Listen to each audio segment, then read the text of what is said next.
ছেলের বয়স যখন 5 বছর, তখন ছেলে যদি বলে, মা আই লাভ ইউ, তোমাকে আমি অনেক ভালোবাসি,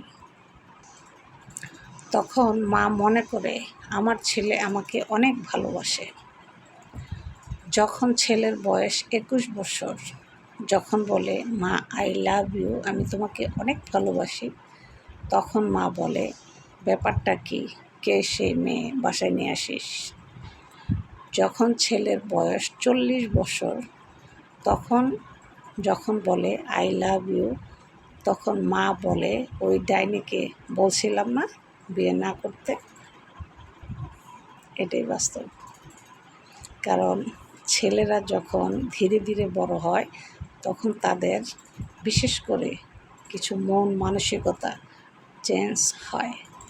ছোটোবেলার ভালোবাসা একরকম, 18 বছর বয়সের ভালোবাসা আরেক রকম, 40 বছর বয়সের ভালোবাসা সেটাও আরেক রকম। এটা আর কেউ না বুঝলেও মা বুঝতে পারে।